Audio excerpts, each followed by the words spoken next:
Can't Escape the Magic by Art Fox. Chapter 15. Jafar and Sinbad continued down the lavish hotel hallway together. Jafar gave his king a wary sidelong look. The Cinderan king grimaced and forced and uneasy. Jafar, it's not like you to be so hesitant. How bad is it? I'm not sure. It's just something Cinna said. When he was surprised by Ugo, he said something I found disconcerting. Oh, what was that? Merlin's beard. It sounds like an expression like Sweet Solomon or God's love or something, but what, Jafar? If it's just an expression, then why should we worry? Sinbad's eyes were narrowed and unhappy. His son shouldn't be talking or thinking about that sort of thing. Even if it's just an expression, he is far too young for that. When Aladdin asked who this Merlin is, Cinna became very uncomfortable and defensive, so maybe Merlin's a real person. Sinbad growled. The idea of any man touching his son in that manner made him steel with fury. I can't say for sure, Sinbad. The king's face was unhappy, but he carried on. Go and find the slaves, Jafar. I want them alive, and I will be questioning the leader personally. Understood. See you tonight. The lithe man leapt out of the nearby window and into the bustling city street below. Gazing out the window, Sinbad couldn't even make his friend out in the crowd. That never gets old, now does it? He chuckled and moved on. Jafar removed his turban and outer robes in the shadow of the alley. Underneath lay a more discreet set of clothes. With the fabric of its turban, he fashioned a mask to conceal his face. The young man, now utterly unrecognizable as Sindria's vizier, dashed down another of the hundreds of ball-bad alleyways.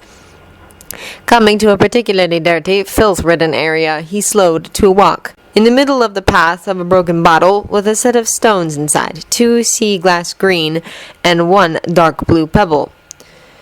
So, the soldiers haven't patrolled the area all day, and informants have passed twice. Jafar noted and walked past the bottle, stopping for a moment to place a clear quartz pebble in the bottle alongside the others.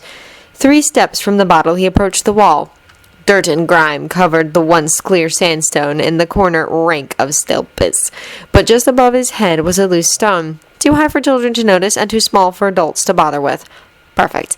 Jafar pressed the stone back into place and stepped away as a section of the path gave way to a secret tunnel.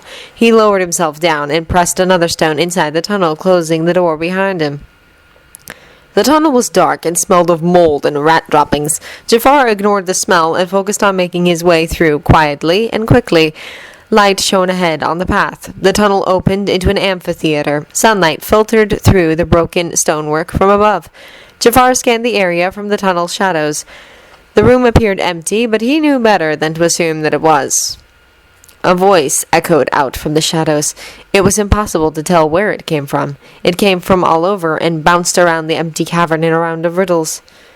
O pitiless traveler, O honor-bound thief, what has brought you here? A mission to task, or just the breeze catching a leaf?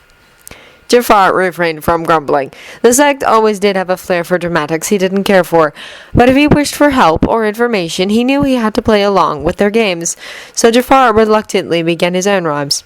No thief could ever hope to stumble here. My friends, I come to know what your oh-so-clever is over here. I come with a task, that much is true. I seek justice for the innocent, much like you do. The voice echoed.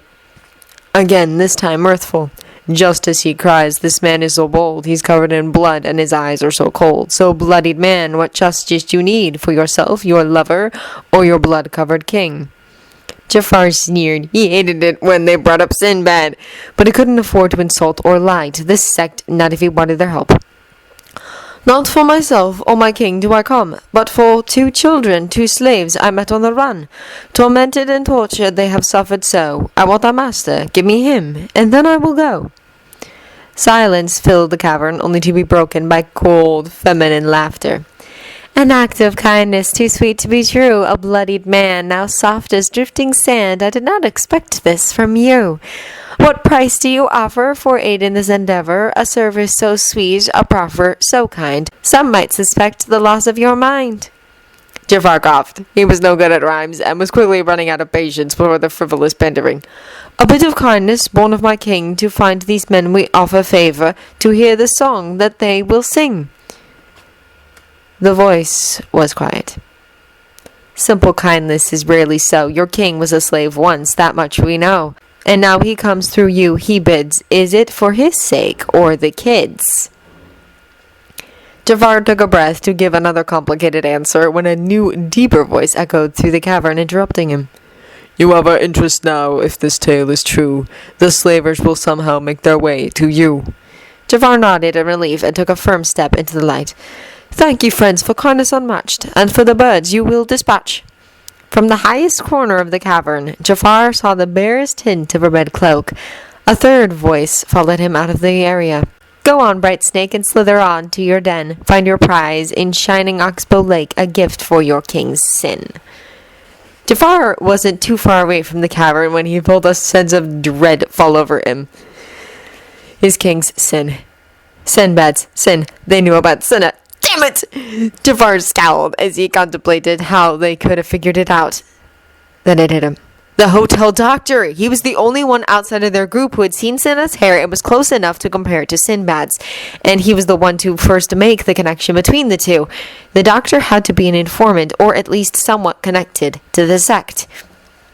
Jafar felt a reluctant swell of approval of the casually elite way the sect went about gathering information. The hotel catered to a certain high-class clientele, and having an agent there was quite clever. Jafar made a mental note to place one of Sindria's own spies there after this debacle ended. Handling the potential fallout of hiding Sinna's identity would have to wait. Besides, the sect was promised a king's favor for the slavers, and they could potentially gain more by keeping their silence about Sinna, so the odds of them speaking out was minimal. Jafar made his way back to the main roads and casually slipped his Sindrian robes on and easily blended in the heavily crowded marketplace. The light-haired man slipped in front of a well-to-do merchant shop and began riffling through the set of fine children's robes. I need 4 sets of boys' robes. He casually jingled his heavy coin purse. The merchant, a heavy-set man with an impressive comb-over, coughed dryly into a handkerchief. Of course, sir. He began lifting different robes for him to compare. What sizes are you looking for, and what fabrics would the young sirs prefer? Jafar lifted a bolt of fine yellow silk. It is for 2 different boys. One is a bit smaller than the other, but not by much. 2 robes for each of them, one made of soft cotton and one of silk.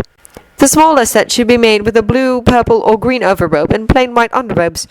The other set should be the same, but with yellow, maroon, or navy, whatever colors you deem best.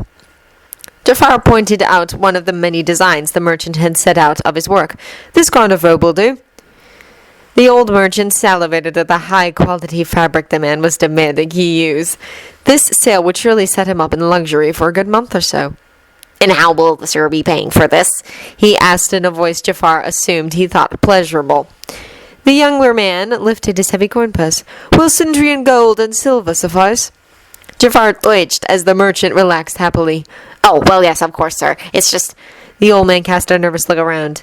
If you just came from Sindria, allow me to warn you, sir. Not many shopkeepers are still accepting gold and silver coins. What do you mean? Jafar narrowed his eyes. What are they trading instead? The merchant looked all too pleased to be telling him, making him either an informant from the sect extending some goodwill, or more likely just a gossipy old man. Well, sir, lately the current currency is co-empire fine, but personally I don't like it much. The value fluctuates too easily for me to trust it. The merchant scratched his order down and handed Jafar the change he was due. The robes will be done by the end of the day, sir. Jafar gave a grateful nod, a bit more grateful for the information than the robes. Thank you, good sir. Please send the robes to the hotel on the canal. Ask for Masrur at the front desk, and he will collect them.